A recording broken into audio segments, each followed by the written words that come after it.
Pendant 1 mois, la princesse fit semblant de pleurer Hildebrandt, puis elle alla voir le roi et lui dit « Sire, ne laissez pas les gens dire que, à chaque fois qu'un prétendant se présente à moi, il prend aussitôt la fuite plutôt que de m'épouser. Je vous en supplie, faites rechercher des prétendants dans tous les royaumes, afin que je ne reste pas seule sans mari. » Le roi accepta, et des émissaires furent envoyés sur toute la terre pour faire venir ceux qui voudraient bien épouser la princesse Fiorimonde. Et ils vinrent du sud et du nord, de l'est et de l'ouest, roi Adrien, prince Sigbert, prince Algar, et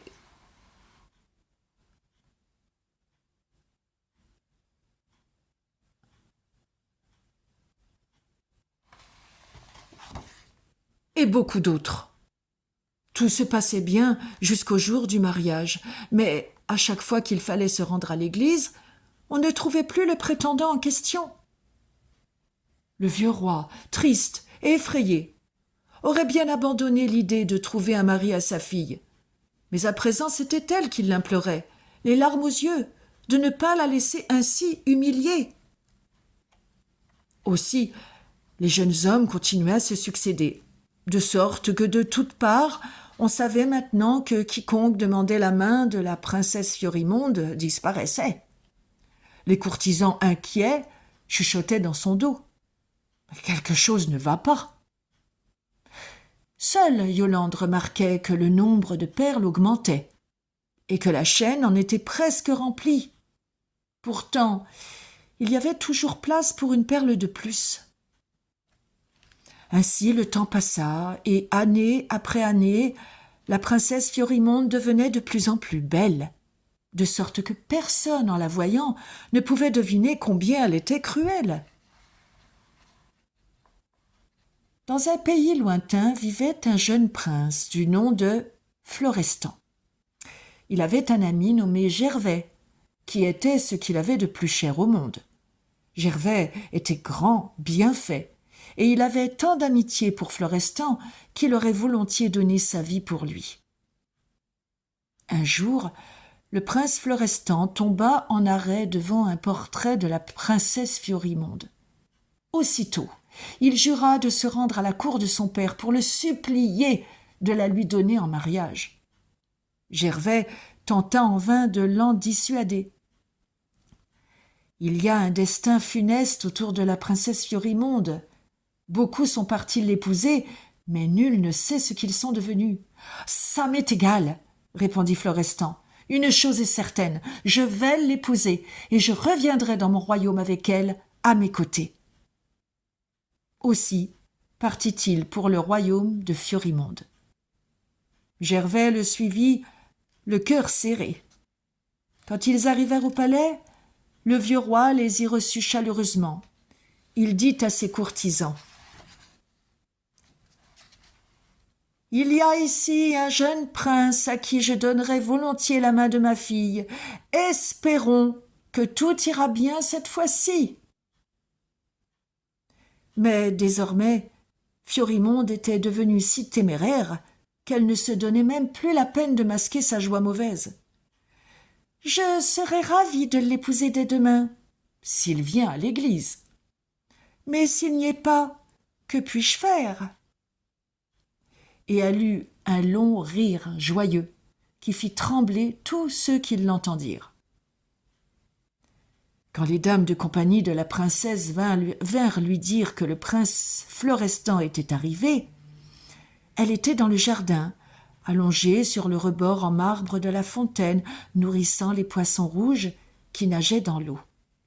« Demandez-lui de me rejoindre, » dit-elle, « car je ne ferai plus aucun effort pour accueillir mes prétendants, ni ne me parerai de mes plus beaux habits. Qu'ils viennent me voir tel que je suis, puisque tous trouvent cela si facile de venir puis de disparaître. »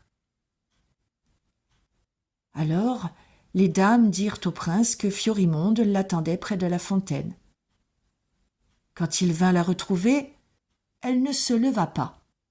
Mais son cœur à lui bondit de joie, car de toute sa vie, Il n'avait vu de femme aussi belle. Elle portait une robe blanche légère qui épousait sa silhouette souple. Ses bras magnifiques étaient dénudés et elle trempait ses doigts dans l'eau. Ses grands yeux bleus étincelants de malice étaient si beaux qu'on ne pouvait y déceler la cruauté qui s'y cachait. À son cou pendait le merveilleux collier aux multiples reflets qui, en lui-même, était incroyable à regarder.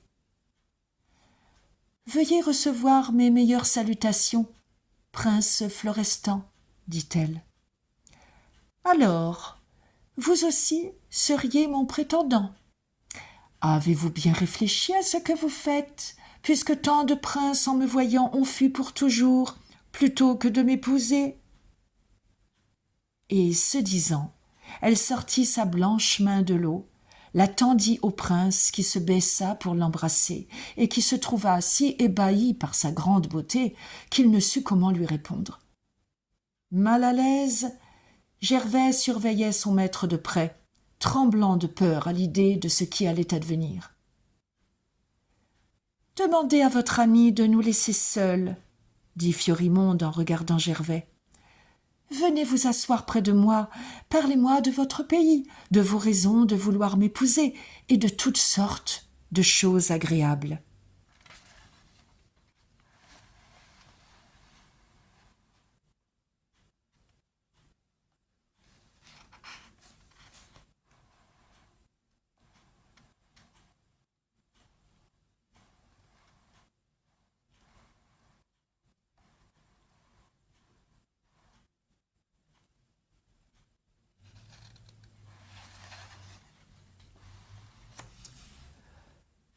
Florestan demanda à Gervais de les laisser seuls un instant.